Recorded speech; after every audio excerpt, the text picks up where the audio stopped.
Saudações a todos, sejam bem-vindos a mais um vídeo do MGF. Como é que vocês estão?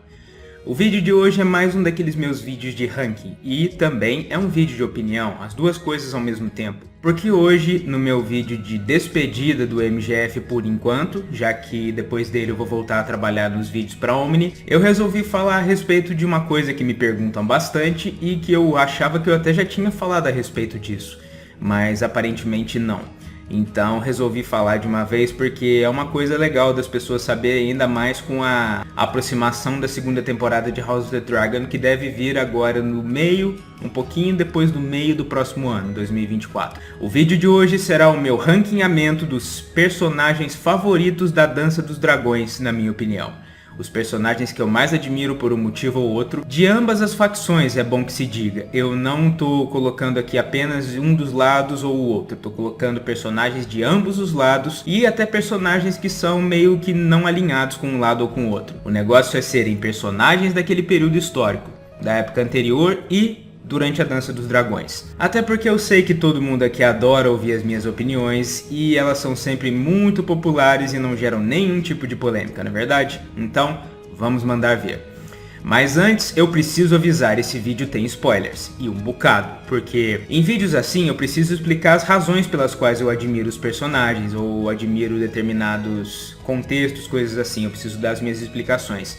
E não tem como eu dar as explicações sem spoiler. Então fica aí o aviso para quem ainda não leu Fogo e Sangue ou quer descobrir o que vem por aí na série por si próprio. Cuidado com esse vídeo, ele tem spoilers. Também lembro a todos, como sempre, que curtam o vídeo, se inscrevam no canal caso ainda não sejam inscritos, compartilhem o material com os amigos para me dar aquela força e considerem os meios diretos de contribuição com o canal, através do Pix, que é sempre a melhor opção por ser direto, do botão Valeu Demais ou do Clube de Membros. Também lembro a todos para darem uma olhadinha aqui embaixo na descrição do vídeo os links de produtos afiliados do canal da Amazon, pois comprando através de qualquer um deles vocês me ajudam sem custo adicional. Com esses recados importantes dados e sem mais nada a dizer nesse sentido, vamos começar a minha lista e os meus motivos para elencar estes que são os meus personagens favoritos do período da Dança dos Dragões, de Fogo e Sangue e, por consequência, de House of the Dragon. Número 5. Daemon Targaryen. Este não é apenas o Targaryen favorito do próprio George Martin, mas também foi o meu durante muito tempo, e hoje em dia ele ainda ocupa um lugar muito especial na minha lista de personagens Targaryen a se considerar. O ousado e intrépido príncipe da cidade é um dos personagens da dança que melhor exprimem algumas das características que eu mais aprecio a nível pessoal, em especial o pragmatismo e a engenhosidade. Daemon nunca foi um personagem conhecido por ter muita paciência com convenções ou etiqueta, e sempre agiu da forma como achava que deveria agir para alcançar resultados práticos da maneira mais eficiente e menos custosa possível, descambando por vezes inclusive, por conta disso, para o lado da vilania, pelo menos na visão de alguns, como no caso trágico da morte do príncipe Jaehaerys, o herdeiro da Causa Verde, em que Daemon demonstrou o quão implacável é capaz de ser se for necessário. Muitos que leram esse trecho em Fogo e Sangue e, mais ainda, os que estão prestes a conhecê-lo em House, vão julgar Daemon fortemente por esse ato, por mais que sejam apoiadores fervorosos do lado negro, mas no fim das contas, isso não altera em nada minha opinião sobre ele. Apesar de o personagem estar prestes a sofrer um poderoso abalo de relações públicas, a menos que a história seja muito alterada em House, o que é sempre possível, eu continuo achando que ele é não apenas um dos líderes mais importantes do lado negro nesta guerra, como também um dos personagens mais interessantes e cativantes de todo este período da história. Trocando em miúdos, Daemon é simplesmente foda. Número 4. Sir Tywin Lannister. Eis aqui um personagem que muitos sequer param para pensar, ainda que ele tenha tido um papel crucial para o desenrolar da guerra, mas acredito que isso tenderá a mudar com a segunda temporada de House, quando o personagem passará a ter mais destaque na série também. Sir Tywin, o talentoso irmão gêmeo de Lord Jason, foi escolhido como mestre da moeda da corte de Aegon II durante o conflito, algo bastante natural para um Lannister, e se encarregou pessoalmente de dar um desfecho ao ouro presente nos cofres reais de então, dividindo o todo em 4 partes iguais, cada uma das quais endereçada a um local específico, para manter o Tesouro Verde protegido ainda que a capital caísse em mãos negras.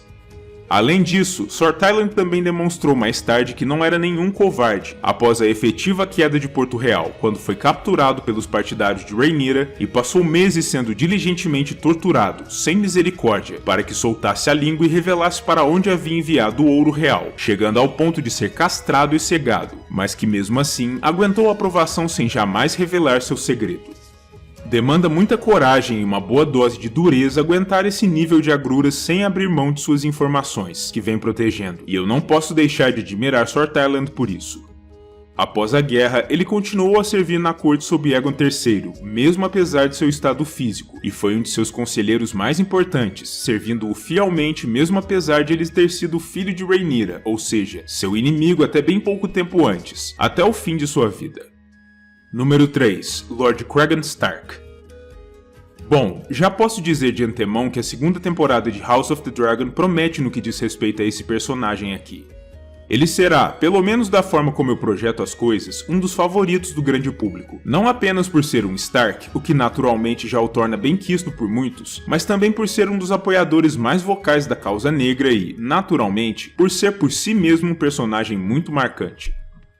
A história de Lord Cregan merece sem dúvida nenhuma um vídeo próprio aqui no canal, mas para os propósitos de hoje, basta dizer que, em uma fase mais aguda da guerra, ele e seus lobos do inverno desceram desde Winterfell devastando todas as forças verdes que encontravam pelo caminho, em uma sucessão absoluta de vitórias. E após sua chegada à capital, Lord Cregan simplesmente tomou o poder e restaurou a ordem na casa, no período que ficaria conhecido pela história como a Hora do Lobo, além de condenar à morte quase todos os envolvidos no assassinato de Aegon II pela ação do veneno, pois apesar de Lord Cregan ser um inimigo da facção de Aegon, ele compreendia bem que um regicídio não poderia ser tratado de outra forma, independente de suas alianças pessoais ou das de sua casa. Simplesmente brabo demais. Número 2. Sir Otto Hightower.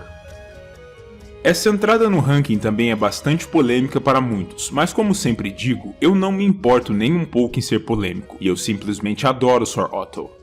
Ele é, na minha visão pessoal, um dos maiores, se não o maior jogador do Jogo dos Tronos a quando da Dança dos Dragões, e o grande bastião de força e planejamento estratégico do lado verde, sendo capaz de se manter relevante no contexto da corte e de manipular os eventos na Fortaleza Vermelha para o fortalecimento de sua própria casa e de seu próprio legado, mesmo que ao mesmo tempo consiga também se manter abaixo do radar, por assim dizer, nunca precisando propriamente sujar suas próprias mãos com os afazeres mais desagradáveis da administração real, mas sempre conseguindo seu intuito no fim, o que me faz, aliás, remetê-lo muito a Lord Tywin Lannister, como se ele fosse uma espécie de figura equivalente neste período histórico.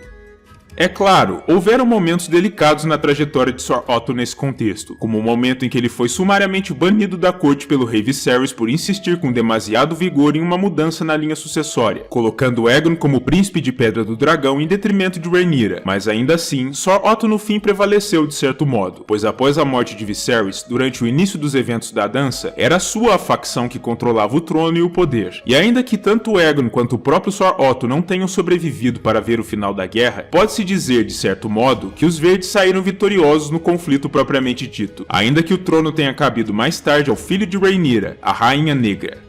E antes de nos encaminharmos para o meu primeiro lugar, vamos a algumas menções honrosas que nunca podem faltar nos meus vídeos de listas.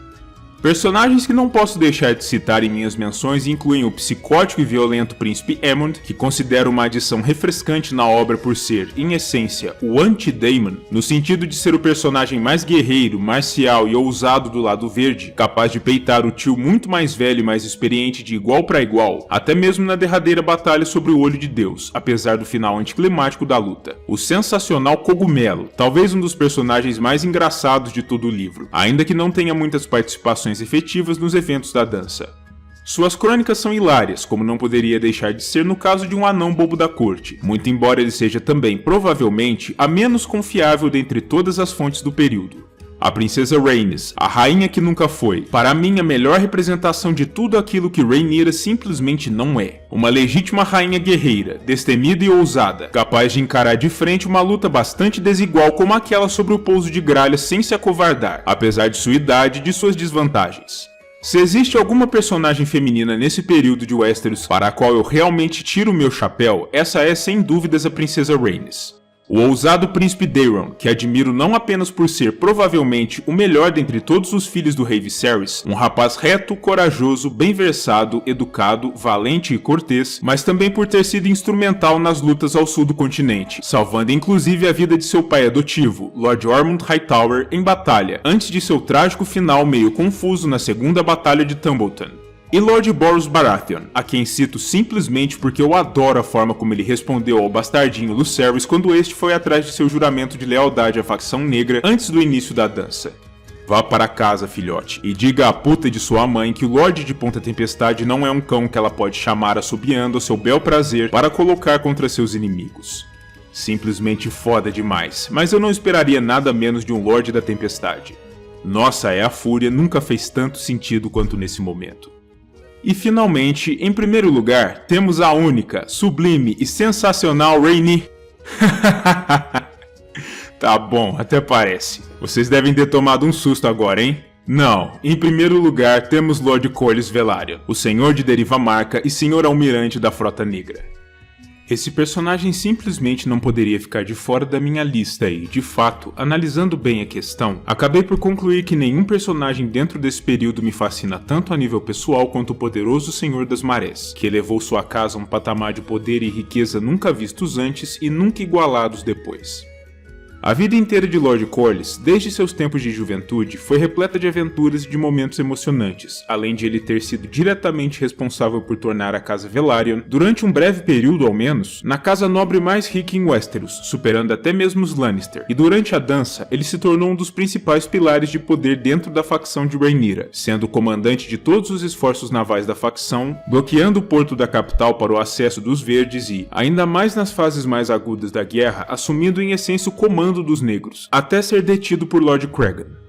Mais tarde, quando foi solto e retomou sua posição de poder, Lord Corlys ainda teria um papel importantíssimo em articular a resolução do conflito, remediando da melhor forma possível a rusga existente entre negros e verdes e abrindo caminho para um início minimamente auspicioso para o governo de Aegon III. Ou seja, em essência, Lord Corlys, mesmo cansado e já velho, ainda foi um dos personagens mais importantes para abrir caminho para a reconstrução do reino após seu pior período de guerra civil. Digam, tem como não admirar alguém assim? Pois aí está, essa é a minha opinião devidamente embasada e o meu ranqueamento dos meus personagens favoritos desse período da Dança dos Dragões. O que vocês acharam da minha seleção? O que vocês acharam da minha lista, dos personagens que eu escolhi e dos personagens que eu não escolhi também? Aqueles que não apareceram nessa relação.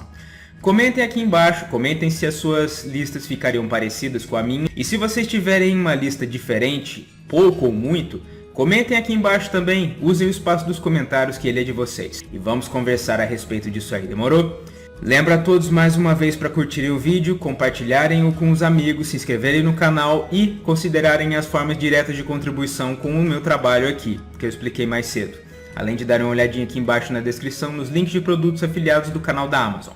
Também peço a todos que deem uma olhadinha no comentário fixado e na descrição do vídeo o link para o meu segundo canal, a Omnipédia, que é para onde eu vou depois de terminar esse vídeo aqui, onde eu falo a respeito das humanidades de maneira geral e, portanto, se você curte esses temas ou se você curte o meu estilo de vídeo, vale a pena dar uma conferida. Já tem alguns vídeos lá, então vai lá dar uma olhadinha, eu acredito que você não vai se arrepender. Demorou?